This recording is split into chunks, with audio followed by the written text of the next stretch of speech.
All right, so example 2 wants us to solve and graph the solution set. Don't let me forget to graph because I forgot to graph on example 1.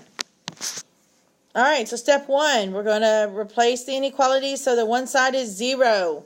So we got to get it with a 0. So what are we going to do?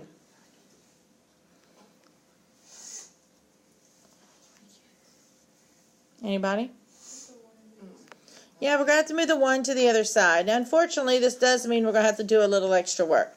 So we have 2x over x plus 1, and then a minus 1 is greater than or equal to 0, right?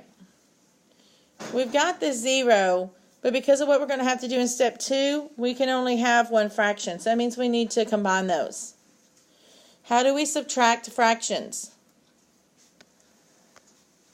Least common denominator. Thank you, denominator. Y'all just left me hanging there, by the way, just so you know. Alright, so remember this 1 is the same as 1 over 1, right? So you remember how to find that least common denominator? The LCD? It's been a while, right? It's alright. Remember, it's got to have your first, let me change colors here. It's got to have your first denominator. So it's got to have an x plus 1. And then it's got to have all the others as long as it's not already written down. So we have to have a 1 by itself. Do I have a 1 by itself? No. I do. Or we could go ahead and put it if you want to. I'm put it at the front because remember our single terms go first. Okay, so there's my least common denominator. So it's 1 times x plus 1.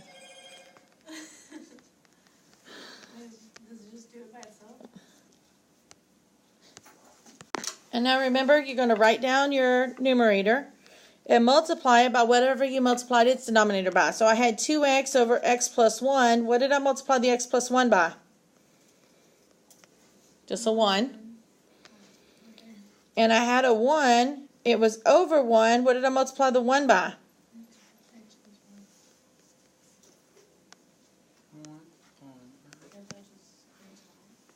No, it doesn't cancel because then we go backwards. But we're going to combine our numerator and put it over our common denominator. And while I do this, I'm going to go ahead and distribute this negative 1 into that parenthesis.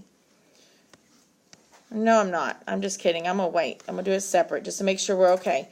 So I have 2x times 1 minus 1 times x plus 1 all over. Do I have to put the 1 in front of the x plus 1 on bottom? What's 1 times anything? Yeah, it doesn't matter, right? It's the same. So I'm just going to put the x plus 1 on bottom. And then I have my greater than or equal to 0.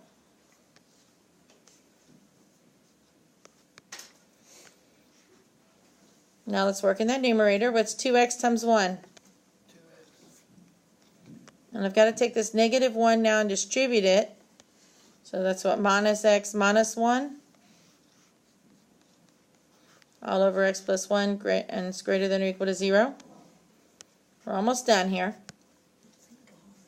Combine like terms, what's 2x minus x? Minus x minus 1 over x plus 1 greater than or equal to 0. Now I can't simplify any further. No, nothing cancels. So there's the inequality that we're going to be using for the rest of the problem. All right, so we ended up with, in the previous step, x minus 1 over x plus 1 is greater than or equal to 0, correct? So now we're going to find those critical values, ladies. So we're going to set the numerator equal to 0 and the denominator equal to 0. What does that find? Do you remember if I set my numerator equal to 0 from 3.5? My X-intercepts, and what was my numerator, what was my denominator equal to 0? Vertical asymptotes. So it's the same exact things we used in the previous problem, our previous lesson when we made our table, okay? Still X-intercepts and vertical asymptotes.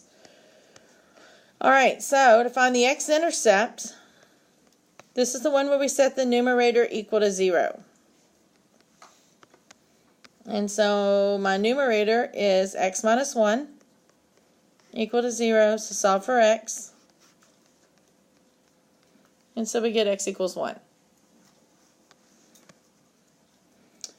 Our vertical asymptotes, remember, was where the denominator, the uncanceled factors of the denominator were equal to 0.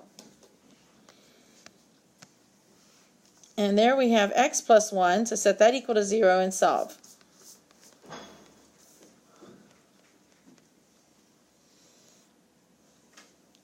So these are the numbers that we're going to use in our table. Sorry, guys. So, but let's talk about the parentheses of the brackets thing. Because before, we didn't have a fraction. So they were all x-intercepts that we were finding. So x-intercepts do whatever your inequality symbol says to do. If it's equal to, we put brackets. If it's not equal to, we don't put brackets. We put parentheses.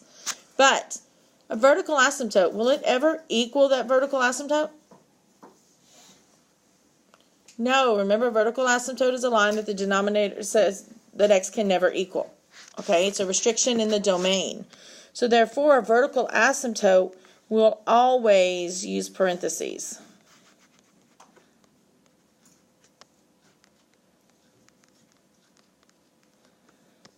Okay, the x-intercept depends on, oops, that was like one word, depends on the inequality.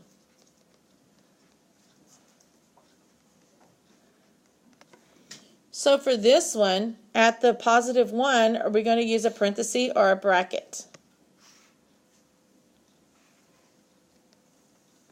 So what does that inequality symbol tell us we're going to use?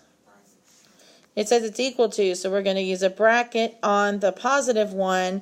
And what are we going to use on the negative 1? Parenthesis. Very good.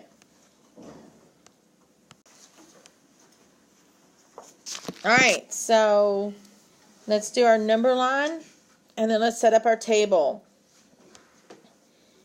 Uh-oh, I hit something. There we go. Alright, so for our number line, we said it couldn't be negative 1 or positive 1, right? So there's my intervals.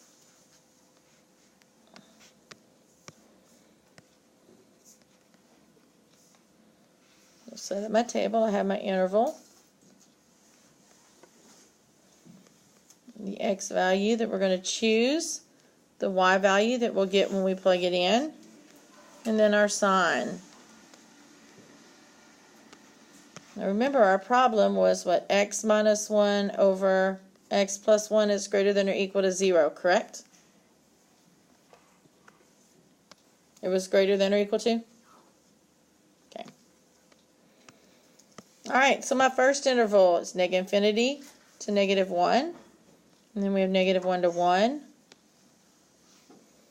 And 1 to positive infinity. We know infinities always have what kind of a... Thank you. You knew what I was talking about there. What did we say the negative 1 was going to have? A parenthesis. And what about the positive 1?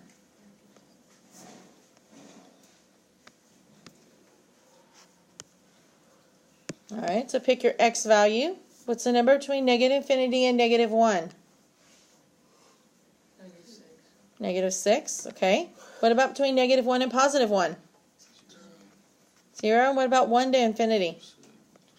6. Alright, so, guys, we're going to take those numbers you just picked, and we're going to plug them into x minus 1 over x plus 1, okay? So let's plug in the negative 6. X minus 1 over the x plus 1. Plug it in and simplify. So it's a negative 7 over negative 5. Negative over negative is positive. So we get 7/5. Could have got 1.4, I believe. But either way, what's the sign of it? It's positive. I plug in 0. So the x minus 1 over x plus 1.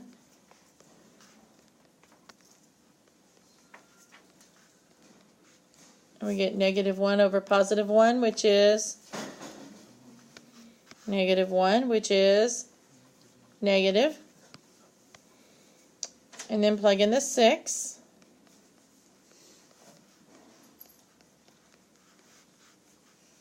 There should be a minus 1 on top.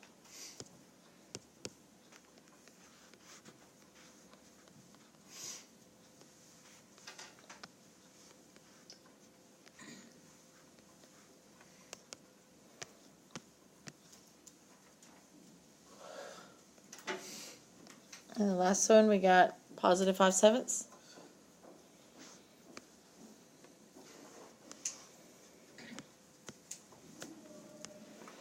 Alright, so I'm going to come back up here and look at it. We're looking for numbers that are greater than or equal to. What kind of numbers are greater than? So we're looking for positives. So go to your table and find your positives. See, we're on this line, our sign is positive. On this line, our sign is positive. So our solution is negative infinity to negative 1 with the parenthesis, union 1 with a bracket to infinity. So here's our solution written out, and it said to graph it. So I see from negative infinity to negative 1 that you said had a parenthesis, and then starting at 1 with a bracket to positive infinity. And so there's our graph.